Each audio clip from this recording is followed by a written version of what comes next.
मन को कंट्रोल करना जितना महत्वपूर्ण है, उतना ही महत्वपूर्ण है अपनी भावनाओं को समझना और जीतना। हम सोचते हैं कि हमारी इमोशंस हमारे बस में नहीं होती। गुस्सा, डर, दुख, जलन, और कई बार लगता है कि ये भावनाएं हमें चला रही हैं। पर भगवान श्री कृष्ण कहते हैं, भावनाएं दुश्मन नहीं, वे आपकी शिक्षक हैं। आज हम सीखेंगे कि कैसे गुस्से, डर, ईर्ष्या, दुख और अटैचमेंट जैसी भावनाओं पर विजय पाई जा सकती है। पॉइंट 1, वाई इमोशंस कंट्रोल अस। हम भावनाओं को इसलिए नहीं जीत पाते क्योंकि हम उन्हें समझते नहीं हैं। गुस्सा आए तो हम उसे सच मान लेते हैं, डर लगे तो हम सोचते हैं कि हम कमज़ोर हैं। श्री कृष्ण कहते हैं, भावना को अनुभव करो पर उसे अपना सत्य मत मानो। इमोशंस आर विजिटर्स, वे आती हैं और चली जाती हैं, लेकिन हम उन्हें परमानेंट ट्रूथ समझ लेते हैं। Point 2, the nature of emotions.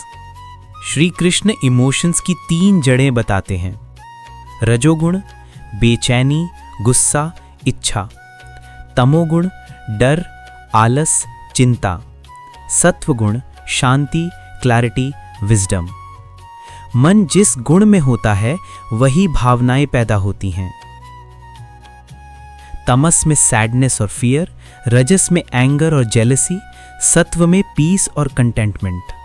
Point 3, how anger destroys clarity. Shri Krishna कहते हैं, क्रोध से मोह उत्पन्न होता है, मोह से स्मृति भ्रमित होती है और स्मृति नष्ट होने पर बुद्धि नष्ट हो जाती है। Anger to confusion, to mistakes, to regret. आज यूथ सबसे ज्यादा किससे परेशान है? एंगर और इरिटेशन से। जीवन के छोटे छोटे ट्रिगर्स हमें अंदर से कमजोर कर देते हैं। गुस्सा उस आग की तरह है जो पहले उसी हाथ को जलाती है जिसमें वह पकड़ी गई है। पॉइंट 4, एक धनुर्धर था, बहुत प्रतिभाशाली, लेकिन एक समस्या थी, उसे जल्दी गुस्सा आ जाता। एक बार परीक्षा में उसने निशाना लगाया, किसी के एक शब्द से उसका मन भड़क गया, हाथ कांपा और निशाना चूक गया। गुरु बोले, तुम्हें तीरंदाजी नहीं, गुस्से को जीतना है। यही सच्चाई है, भावनाओं को समझे बिना कोई भी कला पूरी नहीं होती। Point 5, fear the paralysing emotion. डर सबसे सूक्ष्म पर सबसे खतरनाक भावना है। ये ग्रोथ रोक देती है। स्टूडेंट डरता है कि फेल हो जाऊंगा। क्रिएटर डरता है कि लोग पसंद नहीं करेंगे। लोग रिश्तों में डरते हैं कि अगर ये टूट गया तो। श्री कृष्ण कहते हैं, डर इमेजिनेशन में होता है, रियलिटी में नहीं। Fear is a lie your mind tells you to stop you from growing.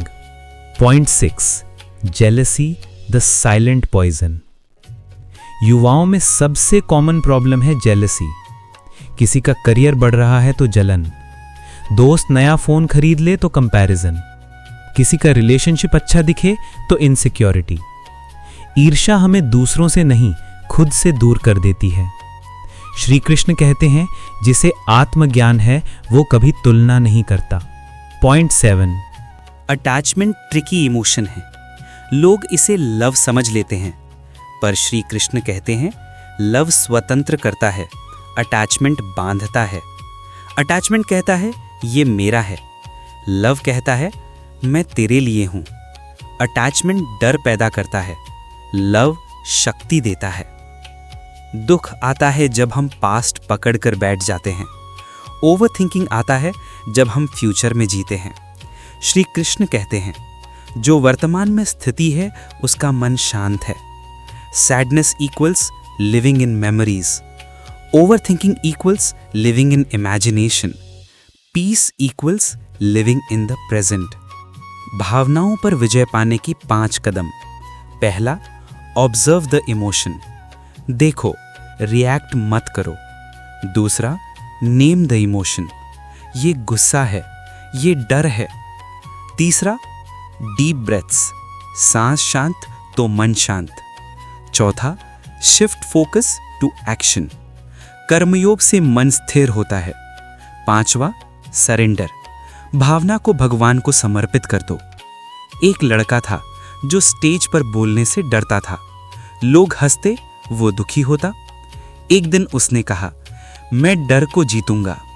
उसने मिरर प्रैक्टिस की, फिर फैमिली के सामने बोला, फिर क्लास के सामने। फियर पिघल गया। वही लड़का बेस्ट स्पीकर बन गया, क्योंकि फियर असली नहीं, फेथ असली है। श्री कृष्ण कहते हैं, वशीकृतात्मा नित्य तृप्तः। भावनाएं दबाने से नहीं, ट्रांसफॉर्म करने से जीती जाती हैं। एंगर करेज बन सकता है, फियर अवेयरनेस बन सकता है, जेलसी इंस्पिरेशन बन सकती है, सैडनेस सेंसिटिविटी बन सकती है। भावना आए, उसे समझो, ऑब्जर्व करो, नाम दो, ब्रीथ करो और भगवान को सौंप दो। जब आप इमोशंस के मालिक बनते हैं, तब आप अपने जीवन के मालिक बन जाते हैं। श्री कृष्ण कहते हैं, जिसने मन और इंद्रियों को जीत लिया है, सुख दुख, जीत हार सब समान हो जाते हैं। अगले अध्याय में हम समझेंगे जीवन का उद्देश्य, द पर्पस ऑफ लाइफ। मनुष्य इस धरती पर क्यों आया है, उसका असली लक्ष्य क्या है और वो मीनिंगफुल जीवन कैसे जी सकता है।